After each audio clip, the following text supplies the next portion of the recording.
Some friends stunned by a violent crime in Calaveras County. That night, the teens were staying at their dad's home nearby. Their bodies, along with the family dog, were found by their high school friends.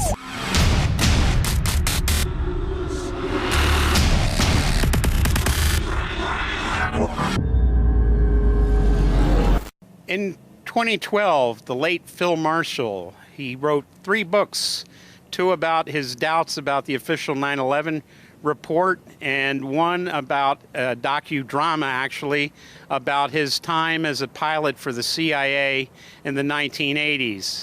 In his books, the veteran aviation pilot accused the administration of former U.S. President George W. Bush of orchestrating the 9/11 attacks. Marshall said, "The true reason the attack was successful is because of an inside military stand-down and a coordinated training operation that prepared the hijackers to fly heavy commercial airliners. We have dozens of FBI documents to prove that this flight training was conducted in California, Florida and Arizona in the 18 months leading up to the attack." Think about this. The official version about some ghost in some cave on the other side of the world defeating our entire military establishment on U.S. soil is absolutely preposterous. Phil Marshall, qualified Boeing 757 pilot and a Boeing 767 pilot. The 2 aircraft, as we know, are said to have allegedly been involved in the 9/11 attacks. Phil Marshall came here to Arizona in 2012, specifically to investigate leads that he picked up about the role that a former and probably current Central Intelligence Agency facility called the Pinal Air Park in Marana, Arizona, between Phoenix and Tucson. Phil Marshall came here to investigate leads, as I mentioned, that would have questioned the official 9/11 story. And it was these leads, this information that Phil Marshall obtained at the Pinal Air Park, that ultimately led to his death, the deaths of his teenage son, his teenage daughter, and even the family dog. The Calaveras County Sheriff concluded that Phil Marshall, with a mix of alcohol and drugs, went into a rage, killed his 2 children, killed the family dog, and then turned the gun on himself. After our investigation here at the Pinal Air Park, where we spent time, it's quite clear that Pinal does hold the key to the 9/11 mystery. There have been attacks in 2 American cities, New York and in Washington. The trade centers here in New York have been hit by airplanes. In Washington, there is a large fire at the Pentagon. The Pentagon has been evacuated. And there's, you can see, perhaps the second tower, the front tower, the top portion of which is collapsing. Good Lord. At Pinal, which has seen a different ownership over the years.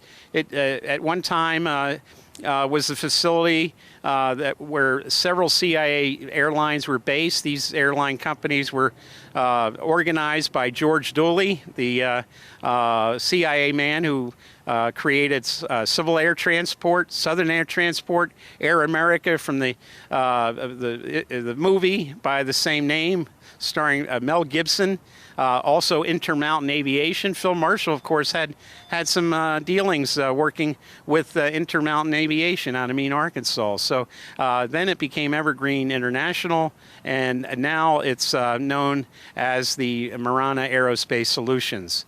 But before it became Marana Aerospace Solutions, Evergreen, which was a CIA proprietary company, sold its assets to a company called Relativity, LLC, out of Virginia, specifically out of Arlington, Virginia, located in the Roslyn area where a lot of CIA operations are located, front companies. And Relativity, turns out it's owned by the Carlyle Group. Yes, that Carlyle Group, the Carlyle Group that was partly owned by the Bin Laden family and the Bush family, that figured so prominently over the years, and not only everything including the support for Saddam Hussein in the 1980s and his war with Iran, but also now, as we discovered, Carlyle played a significant role in the 9/11 mystery. Beyond being the boneyard for these aircraft, that the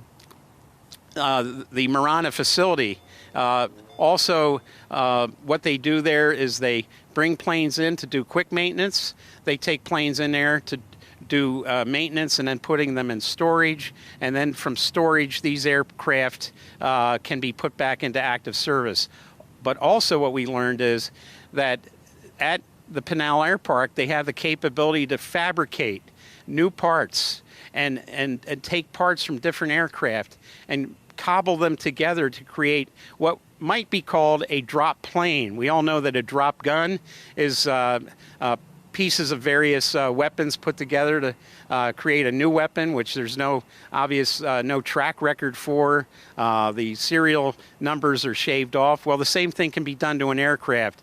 It's quite clear that the capability at the Pinal Air Park included taking parts of planes and creating new aircraft, which of course could have drone technology then put in place. Here's the Air Force General talking to Congress on C-SPAN about remote controlling of aircraft. Because, see, if they can remote control them, they can nerve gas everybody and remote control them into the buildings. And all it takes is a very small group of people that have the codes to do it. And then the rest of the military thinks, hey, Muhammad Atta and all these guys got on the planes. They're taking part in the drill, which we know is going on. See how that works? Let's go to the clip. Missiles with inert warheads and other sophisticated gear.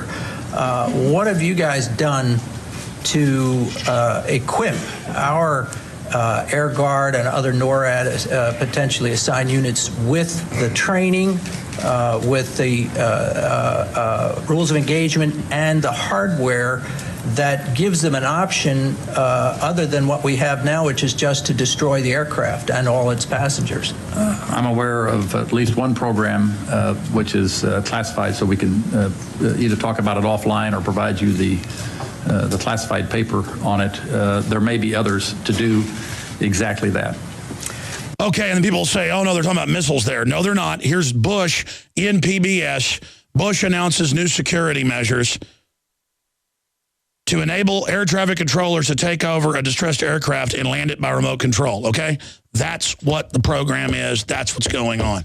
What Phil Marshall, who was qualified on both aircraft, obviously discovered in his own investigation was that there was a distinct possibility that some of the aircraft used, or all of the aircraft used on 9/11, were hybrid aircraft created for the purpose of being droned and being put into the Twin Towers, the Pentagon, and of course the fourth plane that missed its ultimate target and went down in Shanksville, Pennsylvania.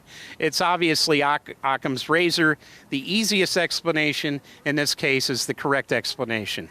For INFOWARS.com, I'm Wayne Madsen.